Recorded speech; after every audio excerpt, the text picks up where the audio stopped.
Hi అండి, అందరికీ good morning. పిల్లలకి బ్రేక్ఫాస్ట్ ఏం చేస్తున్నారండి? నేనైతే వెజిటేబుల్ రైస్ చేస్తున్నాను. దాని ప్రాసెస్ చూడండి.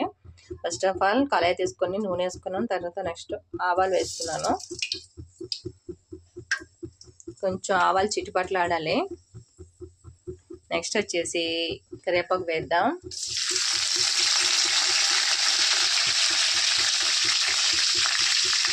తర్వాత తురుముకున్న అల్లం వేద్దాం. చిన్న ముక్కలు తురుముకున్నానండి, బాగా వేగిపోతే రైస్లు అనేది కలిసిపోతాయి. నెక్స్ట్ వచ్చేసి 2 వెల్లుల్లిపాయలు బాగా తురుముకున్నానండి. కొంచెం బాగా వేగాలి. ఇవి బాగా వేగినాక మన వెజిటేబుల్స్ అనేది యాడ్ చేద్దాం. ఇంకేంటండి, అందరూ ఎలా ఉన్నారండి? బాగున్నారా? అందరూ బాగుండాలండి. మీ పిల్లలకి ఏం చేస్తున్నారో కామెంట్ చేయండి. నెక్స్ట్ ఇవి బాగా వేగుతున్నాయి కాబట్టి మనం ఇందులోనే వెజిటేబుల్స్ అనేది యాడ్ చేసేద్దాం. నేను ఆల్రెడీ వెజిటేబుల్స్ బాయిల్ చేశానండి. అంటే కుక్కర్లోనే సిమ్లో పెట్టి నేను చేసేసుకున్నాను, బాయిల్ చేసేసాను. ఎందుకంటే మనకి ఏపేది ఎక్కువ టైం ఉండదు కదా, పిల్లలకి 8 o'clock స్కూలు.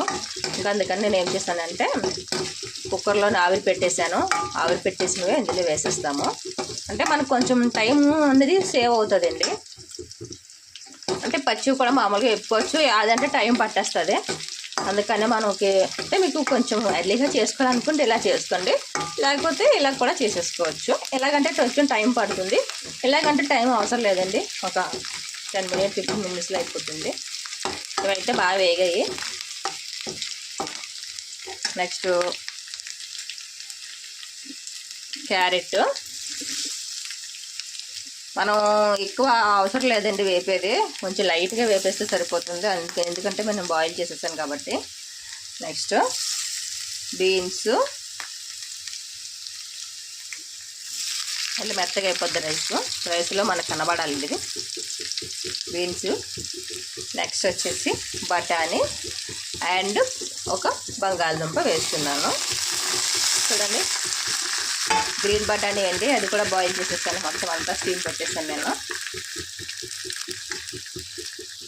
ఇవన్నీ బాగా వేపేసుకొని ఒక 2 minutes వేపేసుకున్నామంటే ఆయిల్ అనేది కొంచెం బాగుంటుంది. రైస్ అనేది బాగా కనిపిస్తుంది, ఎందుకంటే గ్రీన్ బఠానీ ఎక్కువ వేసాను నేను. అన్ని వెజిటేబుల్స్ ఏమీ వేయలేదు, అందులో టమాటో కూడా యాడ్ చేయట్లేదు, నార్మల్గానే చేసేస్తున్నాను. అల్లం వెల్లుల్లి పేస్ట్ కూడా వేయలేదు, ఎందుకంటే గరం మసాలా ఉంది, అది యాడ్ చేస్తాను. అయితే బాగా వేగేయండి. ఇప్పుడు కొంచెం కారం వేద్దాం.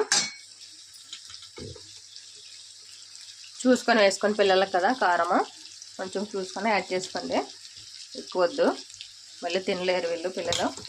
నెక్స్ట్ సాల్ట్ కూడా యాడ్ చేసేస్తున్నానండి. మనకి రైస్కి ఎంత కావాలని దాన్ని బట్టి వేసేసుకోండి. తర్వాత బాగా ఇది కలిపేసుకున్నాక మనం రైస్ అనేది యాడ్ చేసేసుకొని పైన కొంచెం గరం మసాలా వేసేద్దాము. లేదా కొంచెము కారం వేసాం కదా, కొంచెం సిమ్లో పెట్టి వేద్దాము.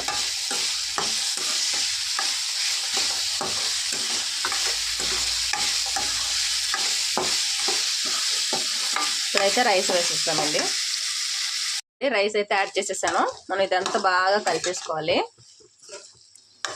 సిమ్లోనే పెట్టానండి, సిమ్లోనే పెట్టి నేను కలుపుతున్నాను. మా పాప అయితే ఎక్కువ వెజిటేబుల్స్ వేసి మమ్మీ అన్నది, అందుకనే కొద్దిగా ఎక్కువ వేసాను. క్యారియర్కి వాళ్ళు తినేసి కూడా వెళ్తారు ఇప్పుడు, అందుకనే కొంచెం రైస్ అనేది ఎక్కువ యాడ్ చేశాను.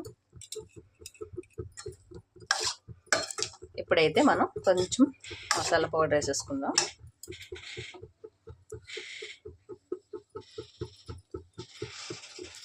కొంచెం పైన కొత్తిమీర వేసేసుకుంటే సరిపోతుందండి. ఇంకా రైస్ అయితే రెడీ అయిపోయింది. కొన్ని అయితే ఈజీగా చేసుకోవచ్చండి, కొంచెం అయితే టైం పట్టేస్తుంది. కొంచెం పిల్లలకు కాబట్టి మనం కొంచెం తొందరగా కావాలి కాబట్టి కొంచెం ఫాస్ట్గానే చేసుకుంటూ ఉండాలా. ఎందుకంటే కొంచెం ఎర్లీగా లెగిస్తానండి నేను, పాపాలకి టైం ఉండదు. కొంచెం 8 o'clock బస్సు, అందుకని కొంచెం ఎర్లీగా లెగిస్తాను. మీరు వేసేసుకుందామండి. కొంచెం కొత్తిమీర వేసేసుకొని ఒకసారి ఇలా కలిపేసుకున్నాం అంటే రైస్ అనేది రెడీ అయిపోయింది ఆల్రెడీ. మీకు కూడా చేసి పెట్టండి, పిల్లలకి చాలా మంచిది హెల్త్ కూడా. వెజిటేబుల్స్ అన్నీ ఎక్కువ వేసాం కదా, పిల్లలకి కూడా చేసి పెట్టండి. మీకు రైస్ ఎలా అనిపించినది కామెంట్ చేయండి, దాంతోపాటు ఒక లైక్ చేయండి. ఓకేనా ఫ్రెండ్స్, బాయ్.